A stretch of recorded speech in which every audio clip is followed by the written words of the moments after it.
नमस्ते बच्चों। आज हम पढ़ेंगे ऑर्बिटल्स का शेप किस तरह से डिटरमाइन होता है श्रोडिंगर वेव इक्वेशन को सॉल्व करने के साथ साथ में। इसके बारे में हम डिटेल स्टडी करेंगे, लेकिन उससे पहले हम ये समझें कि जो क्वांटम नंबर्स हैं वो श्रोडिंगर वेव्स इक्वेशन से जनरेट होते हैं। 3 क्वांटम नंबर के बारे में आपने पढ़ा है, प्रिंसिपल, एजीमुथल एंड मैग्नेटिक। लेकिन चौथा क्वांटम नंबर जो जिसके बारे में गाउडमिस्ट और उल्हेनबेक ने बताया था, उसके बारे में पहले हम थोड़ा समझेंगे। आपको ध्यान में आया होगा कि इसके बारे में हम स्टडी कर चुके थे कि पर्टिकुलर किसी शेल के अंदर कितनी सब शेल्स होगी और सब शेल का नोटेशन क्या होगा और उनको किस तरह से रिप्रेजेंट किया जाएगा। साथ ही एल की वैल्यू के साथ में सब शेल के notations S P D F ये होंगे, तो उनके अंदर नंबर ऑफ़ ऑर्बिटल्स कितने होंगे। अब आपको ये ध्यान में रखना है कि एक ऑर्बिटल के अंदर मैक्सिमम 2 इलेक्ट्रॉन आ सकते हैं। इसकी और डिटेल स्टडी भी हम बाद में करेंगे।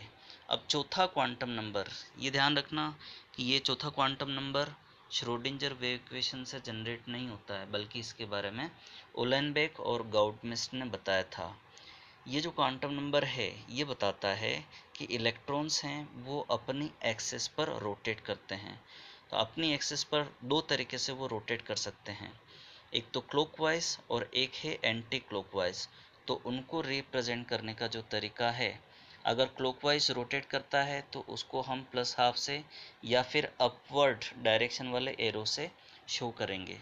दूसरी तरफ अगर एंटी क्लॉकवाइज वो रोटेट करता है तो उसको हम डाउनवर्ड डायरेक्शन से शो करेंगे। तो ये बताता है कि इलेक्ट्रॉन की जो स्पिन है वो अगर +½ है तो क्लॉकवाइज है, और अगर -½ है तो वो एंटी क्लॉकवाइज को शो करता है। अब हम शॉर्ट में देख लेते हैं चारों क्वांटम नंबर्स के बारे में। प्रिंसिपल क्वांटम नंबर यानी n, जो लार्ज एक्सटेंट तक एनर्जी लेवल को बताता है ऑर्बिटल के।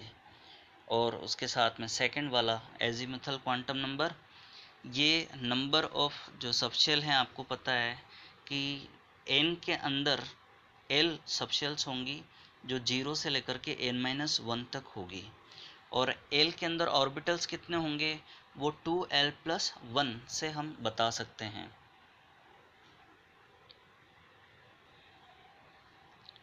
ये जो पिक आप लोगों को स्क्रीन के ऊपर दिख रही है, इसका स्क्रीनशॉट ले लीजिए, जिसमें n, l और m की वैल्यूज़ शो की हुई है, सबशेल नोटेशन और नंबर ऑफ़ ऑर्बिटल्स के बारे में बताया हुआ है। पर्टिकुलर जैसे फोर्थ शेल के अंदर आप l की वैल्यू अगर 2 लेते हैं तो उसके लिए, जैसे एग्ज़ाम्पल ले लें हम, फोर्थ के लिए l की वैल्यू अगर आप 2 लेते हो, 2 किसके लिए यूज़ होता है, डी के लिए, यानी डी सबशेल को ये बताता है। तो 4 एंड 2 अगर वैल्यूज़ हैं तो वो सबशेल कौन सी होगी, 4D सबशेल होगी। और L की वैल्यू 2 है तो वो -2 से लेकर के +2 तक इंक्रीज होगी। ठीक है, यहाँ आप देख रहे हैं -2, -1, 0, फिर +1 एंड +2, यानी टोटल L की जितनी वैल्यूज़ होगी उसके अंदर उतने ही ऑर्बिटल्स होंगे। जो बता रहा है कि इसके अंदर 5 ऑर्बिटल्स होंगे, जो आप यहाँ पर देख रहे हो। अब एक ऑर्बिटल के अंदर अगर 2 इलेक्ट्रॉन आ सकते हैं तो 5 ऑर्बिटल में कितने इलेक्ट्रॉन्स आएंगे, 10 इलेक्ट्रॉन्स आएंगे। मतलब हम बोल सकते हैं कि जो 4D सबशेल है उसमें 10 इलेक्ट्रॉन्स आएंगे। लेकिन अगर आपसे ये पूछा जाए कि जो फोर्थ शेल है उसमें कुल मिलाकर के कितने इलेक्ट्रॉन्स आएंगे, तो आपको ये पता होना चाहिए कि टोटल नंबर ऑफ़ ऑर्बिटल्स उनके अंदर कितने होंगे। ध्यान देना, ये हम जो बात कर रहे हैं फोर्थ शेल की, तो फोर्थ शेल पूरी की पूरी ये वाली होगी, जिसके अंदर L की वैल्यू 0, 1, 2 एंड 3 होगी, और रेस्पेक्टिवली इनके अंदर नंबर ऑफ़ ऑर्बिटल्स 1, 3, 5 एंड 7 होंगे। और इनमें इलेक्ट्रॉन्स इनके आप डबल कर लीजिए, यानी 2, 6, 10 एंड 14। जब इनको टोटल करोगे तो आपके पास आएगा 32 इलेक्ट्रॉन्स। ऐसा का ऐसा थर्ड शेल के लिए जब आप कैलकुलेट करोगे तो उसमें आएगा 18 इलेक्ट्रॉन्स। सेकंड शेल के लिए कैलकुलेट करोगे तो 8 इलेक्ट्रॉन्स, और फर्स्ट के लिए 2 इलेक्ट्रॉन्स। मतलब हम बोल सकते हैं कि first, second, third and fourth shell में रेस्पेक्टिवली 2, 8, 18 एंड 32 इलेक्ट्रॉन्स आएंगे। सिंपल सा तरीका है, 2n स्क्वायर वाला फॉर्मूला भी आप अप्लाई कर सकते हो, जिससे हमें पता लग जाएगा पर्टिकुलर किसी शेल के अंदर मैक्सिमम कितने इलेक्ट्रॉन्स पॉसिबल हैं, आ सकते हैं। और एक ख़ास बात, अगर आपको ये पता लगाना है कि उस शेल के अंदर नंबर ऑफ ऑर्बिटल्स कितने हैं, तो सिंपली n स्क्वायर करके पता लगा लो। ऑब्वियसली जितने ऑर्बिटल्स हैं उनके डबल इलेक्ट्रॉन्स होंगे, यानी n स्क्वायर का डबल करोगे यानी 2n स्क्वायर करोगे तो नंबर ऑफ इलेक्ट्रॉन्स उसमें आ जाएंगे। अब हम आगे बढ़ते हैं, जो ml या सिंपली हम m से रिप्रेजेंट करते हैं मैग्नेटिक क्वांटम नंबर, ये ऑर्बिटल के स्पेस के अंदर ओरिएंटेशन को बताता है, यानी जो कार्टेशियन कोऑर्डिनेट्स होते हैं x y z, तो जो ओरिजिन पॉइंट है आप उसको न्यूक्लियस मान लीजिए, उसके एलोंग पर्टिकुलर किसी डायरेक्शन के अंदर जो ऑर्बिटल हैं उनका अरेंजमेंट किस तरह का होता है। फिर चौथा क्वांटम नंबर जो स्पिन के बारे में बताता है। अब हम देखते हैं shape of atomic orbitals. Schrodinger wave equation को सॉल्व करते हैं तो साई की वैल्यूज हमको मिलती है, लेकिन जर्मन के जो फिजिसिस्ट हैं मैक्स बोर्न, उन्होंने बताया था कि साई के बजाय हमारे लिए साई स्क्वायर ज़्यादा वैल्यूएबल होगा, क्योंकि जब हम इसको सॉल्व करते हैं तो आपको पता है साई की वैल्यू तो नेगेटिव में भी आ सकती है, और नेगेटिव नेगेटिव को जब मल्टीप्लाई करते हैं या आप सीधा आप स्क्वायर कर दोगे तो पॉजिटिव वैल्यू हमको मिलती है, जो इलेक्ट्रॉन की प्रोबेबिलिटी या उसकी डेंसिटी को बताती है। इसको अब हम ग्राफ से समझने की कोशिश करें। अब आप इसके अंदर दो ग्राफ देख रहे हैं। फर्स्ट ग्राफ 1s के लिए बता रहा है, और जो सेकंड वाला है वो 2s के लिए शो कर रहा है। इनके अंदर r के साथ में, जिसको x एक्सिस पे लिया हुआ है, y को प्लॉट किया है, यानी साई वेव फंक्शन। ये हमारे लिए उतना ज़्यादा सिग्निफिकेंट नहीं है। बजाय इसके हम जो b वाला प्लॉट है, इसके अंदर हम देखें जो फर्स्ट वाला कर्व है वो 1s को शो कर रहा है, और जो सेकंड वाला कर्व है वो 2s को शो कर रहा है। अब ये जो फर्स्ट कर्व है 1s के लिए जो शो हो रहा है, इसमें आप देखिए एक्स एक्सिस पर हमने r लिया हुआ है और y एक्सिस पर हमने साई स्क्वायर लिया हुआ है। तो जैसे जैसे न्यूक्लियस से हम दूर जा रहे हैं तो साई स्क्वायर की वैल्यू कम होती जा रही है, जो ये इंडिकेट करता है कि न्यूक्लियस के साथ में डिस्टेंस बढ़ने पर इलेक्ट्रॉन के मिलने की प्रोबेबिलिटी कम होती चली जा रही है। दूसरी तरफ जो सेकंड ग्राफ है वो 2s के लिए है। इसमें आप देख रहे हो कि पहले तो जो साई स्क्वायर है उसकी वैल्यू कम हुई, कम होते होते सीधे एक्स एक्सिस पर टच हो गई, और यानी उसकी वैल्यू ज़ीरो हो गई। फिर वहाँ से ये थोड़ा सा इंक्रीज़ होकर के वापस डिक्रीज़ होती चली जा रही है, जो ये बताता है कि जैसे जैसे डिस्टेंस बढ़ेगी इलेक्ट्रॉन के मिलने की जो प्रोबेबिलिटी है वो न्यूक्लियस से डिस्टेंस बढ़ने के साथ कम होती चली जाएगी। और जहाँ ये एक्स एक्सिस पर टच हो रहा है इसको हम बोलते हैं नोड या फिर नोडल सरफेस, जो ये बताता है कि यहाँ इलेक्ट्रॉन मिलने की प्रोबेबिलिटी ज़ीरो होगी या निल होगी। फिर जैसे जैसे वापस डिस्टेंस बढ़ेगी तो इलेक्ट्रॉन के मिलने की प्रोबेबिलिटी थोड़ी सी ज़्यादा होगी, और उसके बाद में वापस से कम होती चली जाएगी। अब बच्चों ये ध्यान में रखना कि ये r जैसे जैसे बढ़ता जाएगा वैसे वैसे साई स्क्वायर की वैल्यू भी कम होते चली जाएगी। कम होते होते होते होते काफ़ी हद तक कम हो जाती है, लेकिन ऐसा कहा जाता है कि हम इसको ज़ीरो नहीं मान सकते हैं। ज़ीरो यानी इलेक्ट्रॉन की मिलने की जो प्रोबेबिलिटी है न्यूक्लियस से इनफाइनाइट डिस्टेंस तक भी रहती है। अब हमारे लिए ये सोचने वाली बात है कि क्या हम ऐसा कोई बाउंड्री सरफेस डायग्राम ड्रॉ नहीं कर सकते हैं जिसमें हम ये पता लगा लें कि इलेक्ट्रॉन कम से कम इस एरिया के अंदर ही मिलेगा, उससे बाहर की तरफ नहीं मिलेगा। तो ऐसा हमारे लिए संभव नहीं है। मतलब ये हो गया कि यहाँ आपको जो दो स्फीयर्स दिख रहे हैं, सॉलिड स्फीयर्स, उसमें अगर अपन यूँ मान लें 1s वाला जो साइज़ का दिख रहा है, इलेक्ट्रॉन के मिलने की प्रोबेबिलिटी इस शेल के अंदर होगी। ये और जो 2s वाला है वो थोड़ी बड़ी साइज़ का है, मतलब इलेक्ट्रॉन इसी के अंदर मिलेगा, लेकिन ये चीज़ पॉसिबल नहीं होगी क्योंकि इलेक्ट्रॉन के मिलने की प्रोबेबिलिटी न्यूक्लियस से किसी भी डिस्टेंस पर कुछ न कुछ तो रहते ही है। अब आप यहाँ जो ए वाले फिगर के अंदर दो डायग्राम देख रहे हैं, 1s और 2s वाले, ये हमारे लिए ज़्यादा यूज़फुल हैं और ज़्यादा एप्रोप्रिएट हैं। 1s वाले में आप देख रहे हो कि सेंटर की तरफ जो न्यूक्लियस है, इसके आसपास में इलेक्ट्रॉन का जो क्लाउड है वो ज़्यादा दिख रहा है, ठीक है। और जैसे जैसे दूरी बढ़ती जा रही है वैसे वैसे वो इलेक्ट्रॉन का क्लाउड कम होता जा रहा है।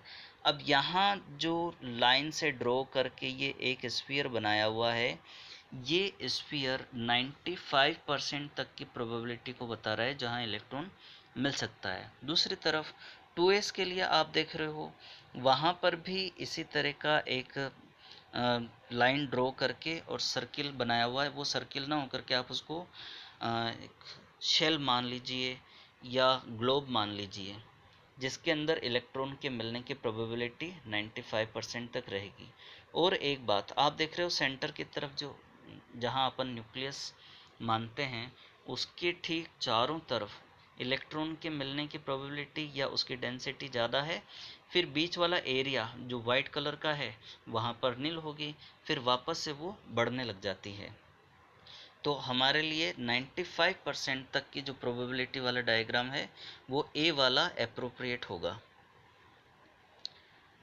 अब आप ये वाला कर्व देखिए जिसके अंदर आर एक्सिस के साथ साथ में, आर डिस्टेंस के साथ साथ में रेडियल प्रोबेबिलिटी का कर्व प्लॉट किया गया है।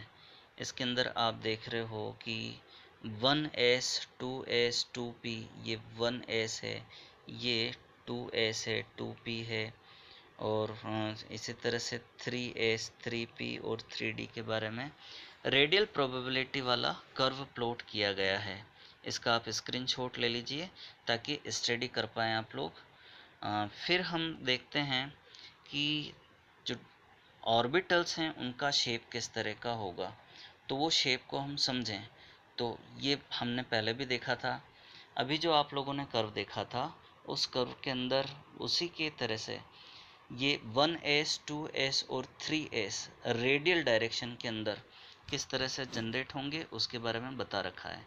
अब ये ध्यान देना, जो 1s वाला है इसके अंदर नोडल सरफेस नहीं है या नोड नहीं है, लेकिन जो 2s वाला है इसके अंदर आप देख रहे हो जहाँ पर एक्स एक्सिस पर ये कट लग रहा है या ये लाइन टच हो रही है, वो प्रोबेबिलिटी नील बताती है जिसको हम नोड बोलते हैं।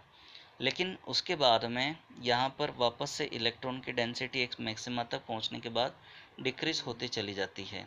फिर 3s के लिए हम देखें, यहाँ पर आपको टोटल दो नोड दिखेंगे, पहला नोड यहाँ पर और दूसरा नोड यहाँ पर। मतलब ये हुआ 1s के अंदर रेडियल नोड एक भी नहीं होगा, 2s के अंदर एक नोड होगा, 3s के अंदर दो नोड होंगे। यानी जैसे जैसे आप आगे बढ़ोगे तो NS के लिए टोटल नोड कितने हो जाएंगे, n-1 नोड्स हो जाएंगे।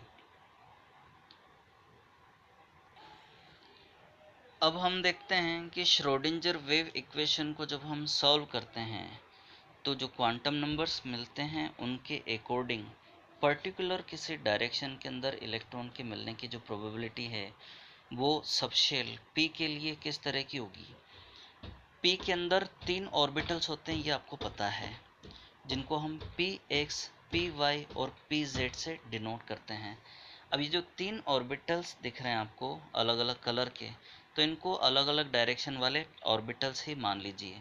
अगर एक px डायरेक्शन वाला हो गया तो दूसरा py डायरेक्शन वाला हो गया तो तीसरा pz डायरेक्शन वाला हो जाएगा।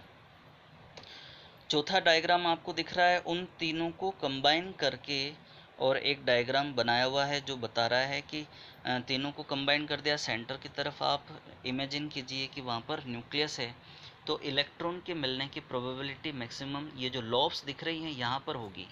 ध्यान देना बाकी जगह पर भी होगी, लेकिन जो लोब या जो शेप दिख रहा है ना, वहाँ पर मिलने की प्रोबेबिलिटी उसकी ज़्यादा होगी। अब हम देखते हैं डी ऑर्बिटल्स। डी ऑर्बिटल्स आपको पता है एल की वैल्यू उसके लिए 2 होती है, तो -2 से लेकर +2 तक आप मूव करोगे तो टोटल 5 डी ऑर्बिटल्स होते हैं।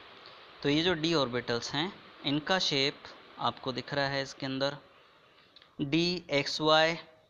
ध्यान देना एक्स और वाई एक्सिस के अंदर, लेकिन जो प्लेन बन रहा है ना, एक्सिस के ऊपर लोब्स नहीं होगी बल्कि एक्सिस के बीच में। ध्यान देना, रिपीट कर रहा हूँ, वाई जेड यहाँ जो दिख रहा है आपको Y Z orbital, D Y Z orbital, तो वाई और जेड जो एक्सिस है उस एक्सिस में जो प्लेन बन रहा है, तो दोनों एक्सिस के बीच में ये 4 लोब इस तरह से अरेंज्ड हैं। ऐसा का ऐसा आप लोगों को डी एक्स वाई भी दिखेगा। ये जो एक्सिस है उसमें डी एक्स एक्स और ये जी डी जेड है, एक्स जेड, एक्स और जेड एक्सिस के बीच में लोब्स अरेंज्ड हैं। फिर नेक्स्ट आप देखिए एक्स वाई, एक्स और वाई का जो प्लेन बन रहा है उस प्लेन में ये चारों लोब अवेलेबल हैं, लेकिन एक्सिस पर नहीं है बल्कि एक्सिस के बीच में। फिर नेक्स्ट नीचे वाले जो 2 ऑर्बिटल्स आपको दिख रहे हैं वो स्क्वायर वाले हैं, यानी d x square minus y square and d z square. तो ये जो d x square minus y square है इसमें लोब्स एक्स और वाई वाले प्लेन में ही होती हैं और एक्सिस पर होती हैं। मैं रिपीट कर रहा हूँ, इसके अंदर जो लोब्स हैं वो एक्सिस पर हैं, आपको दिख रही होगी, ध्यान से देखिए। लेकिन जो डी एक्स वाई है उसमें एक्सिस पर नहीं थी बल्कि एक्सिस के बीच में लोब्स थी। तो जो स्क्वायर वाले हैं उनके लिए ध्यान रखना कि वो लोब्स एक्सिस पर होती हैं। दूसरी तरफ जो डी जेड स्क्वायर है उसमें लोब तो केवल 2 होगी, लेकिन बीच में एक रिंग बनती है। तो आप लोगों को अभी पता लग गया है कि जो पी ऑर्बिटल्स हैं वो 3 होते हैं, p x p y p z, और उनमें 2 लोब होती हैं। और डी ऑर्बिटल्स टोटल 5 होते हैं और उनमें 4 लोब्स होती हैं, केवल डी जेड स्क्वायर को छोड़ दें तो। अब हम बात करते हैं नोड्स के बारे में। आप इस फिगर को देख रहे हैं, इस फिगर के अंदर जहाँ जहाँ पर एक्स एक्सिस पर लाइंस टच हो रही है वहाँ पर नोड जनरेट होते हैं। आपको पता लग रहा है कि जो 1s है उसके लिए एक भी नोड नहीं है, लेकिन जो 2s है उसमें एक नोड है, और 3s के लिए आप देखोगे ध्यान से तो आपको 2 नोड दिखाई देंगे। इसी तरह से 2p के लिए देखोगे तो एक भी नोड नहीं है, लेकिन 3p के लिए देखोगे तो एक नोड रेडियल वाला आपको दिखाई देगा। फिर इसी तरह से 2d तो होता ही नहीं है, 3d में एक भी नोड नहीं है, लेकिन 4d के अंदर एक नोड होता है।